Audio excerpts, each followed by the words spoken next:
Bonsoir à tous, c'est Solim encore et Pasteur ADJ Kojo. Pasteur, vraiment vous nous avez surpris.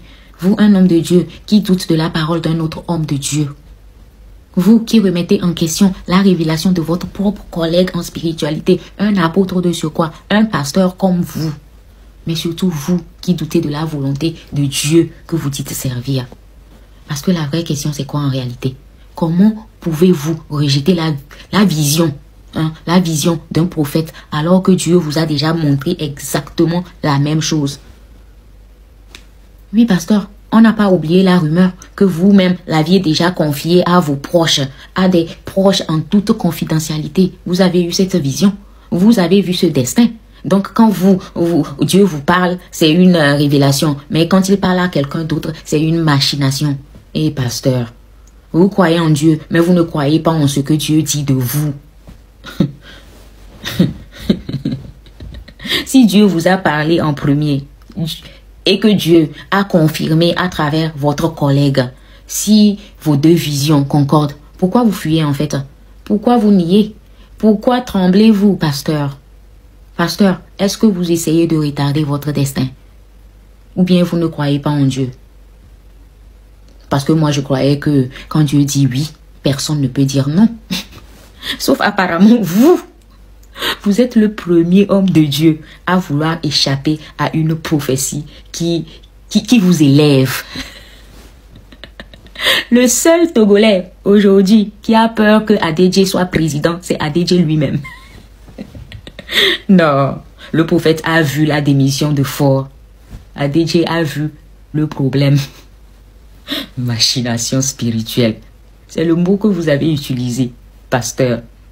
C'est très intéressant quand même. Parce que ce qui est encore plus intéressant en fait, c'est votre conclusion. Dans votre communiqué là, vous avez dit quelque chose comme si l'apôtre avait vraiment eu ce message, il aurait trouvé des voies conventionnelles pour transmettre le message. Comme David dans la Bible. Vous avez même référencé David dans la Bible. Donc, si je comprends bien, vous n'êtes pas contre le fond. Vous êtes contre la forme. Ce n'est pas la prophétie qui vous dérange, pasteur. C'est la vérité au grand jour. C'est juste le fait que ce soit dit sur TikTok. Ça a été du bruit de trop. Ou bien, ça fait trop de bruit. Ça vous expose. Donc, au fond, vous savez que c'est peut-être vrai. Vous savez que Dieu confirme les paroles par 2 ou par 3 témoins. Et là, il vous a parlé en premier. Et maintenant, il parle à un autre pasteur. Pasteur ADJ. On peut fuir son destin, mais pas longtemps. Vous avez été à 2 doigts d'être celui qui mène le Togo à la transition. Président de l'Assemblée nationale. Le poste parfait, le poste stratégique. Celui qui précède toujours la grande bascule. Vous ne voyez pas? Ne voyez-vous pas que vous êtes un homme présidentiel? Même malgré vous, je dis malgré vous parce que malgré les fraudes et autres crimes d'État, soyons sérieux, avec tous les scandales que vous avez traînés, avec tout ce que vous avez fait, avec tout ce que vous savez, si vous étiez un simple mortel comme le reste du peuple, vous seriez déjà en prison depuis. On vous aurait déjà arrêté, enfermé, comme les Katanga. Mais vous, non. Vous montez, vous survivez, vous êtes nommé, vous êtes protégé finalement. Vous avez survécu à des scandales qui auraient enterré 3 ministres, 2 députés et un préfet réunis en fait. Vous, rien du tout. Vous êtes toujours debout, toujours promu, toujours intouchable. À ce niveau-là, ce n'est plus de la chance, croyez-moi, pasteur ADJ. C'est un abonnement premium avec Dieu que vous avez. Pasteur ADJ, si ce n'est pas une protection divine, c'est quoi? C'est quoi? Même Ferdinand Haïté a dû fuir. Son ami est décédé en prison. Mais vous êtes toujours là, toujours debout, toujours plus fort. C'est que Dieu a un plan pour vous et vous refusez encore de le voir. Et n'oublions pas un détail très crucial. Vous êtes le père spirituel de Faure Essozi-Nna Gnassingbé. Vous êtes celui qui pose la main sur la tête de Faure Essozi-Nna Gnassingbé pour lui transmettre les bénédictions de Dieu. C'est vous que Faure lui-même respecte, écoute et consulte dans les moments les plus lourds, normalement, puisque vous êtes son père spirituel. Quand tu bénis le roi presque chaque semaine, ne t'étonne pas. Hein, si Dieu te prépare pour le trône, monsieur ou pasteur ADJ, Dieu ne peut pas mettre quelqu'un si proche du trône par hasard. Dieu ne met pas un homme dans l'ombre du roi pour rien. Surtout pas un pasteur. Pasteur, homme de Dieu. Surtout pas quelqu'un qui a déjà eu la vision de la transition. Sinon, nous les Togolais, on a arrêté de croire aux pasteurs et aux religieux actuellement. Ils nous ont tous dessus. Mais, et si vous étiez l'exception? Et si vous étiez celui que Dieu prépare depuis longtemps? Vous venez nier comme ça publiquement la prophétie. Et si cette prophétie de votre collègue, c'était juste la piqûre de rappel? Vous avez déjà une communauté, vous avez vos fidèles bien avant votre parcours politique. Vous avez une base solide, vous avez l'expérience politique, vous avez la protection divine, vous avez vu la vision. Alors de quoi avez-vous peur, pasteur ADJ? Oui, c'est vrai, vous avez pillé le pays, mais jamais comme la famille Nyasingbe. Ça, non. Et tout le monde le sait.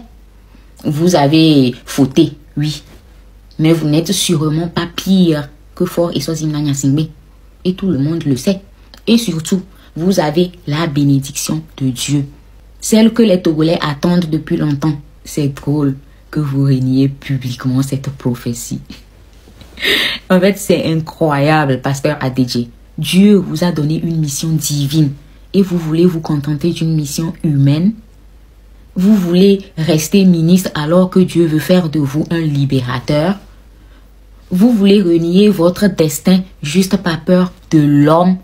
Cher, vous, un pasteur, vous reniez votre mission divine pour accomplir la mission humaine. Pasteur, méditez cela. Parce que, pasteur ADJ, si Dieu dit que c'est vous qui offrirez la transition au Togo, qui êtes-vous pour dire non? Et qui peut empêcher ce que Dieu a décidé?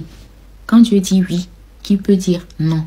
Même vous, vous ne pouvez pas dire non à Dieu. Alors méditez cela. Votre collègue apôtre n'a pas contredit Dieu. Il a peut-être juste confirmé votre vision. Il n'a fait que dévoiler ce que vous avez trop longtemps gardé caché. La prophétie dit, tu seras président. Mais ADJ a bien vérifié le calendrier. Ce n'est pas encore l'heure de mourir publiquement.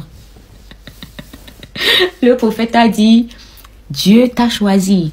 ADJ a répondu, oui, mais Fort m'a déjà choisi pour rester tranquille.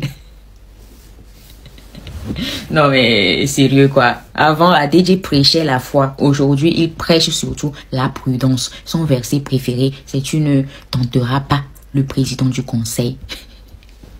Pasteur ADJ, c'est difficile de fuir son destin quand Dieu a déjà mis ton nom dans la prophétie.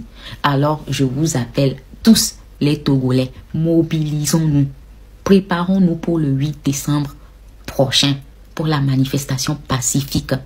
Dieu est avec nous et il le fera. On rit beaucoup, mais l'histoire est en train de s'écrire et chacun doit prendre sa place dans cette histoire en 2025. Pasteur ADJ, réfléchissez-y. Vos fidèles comptent sur vous. Vos fidèles vous regardent. Continuerez-vous de régner Dieu publiquement?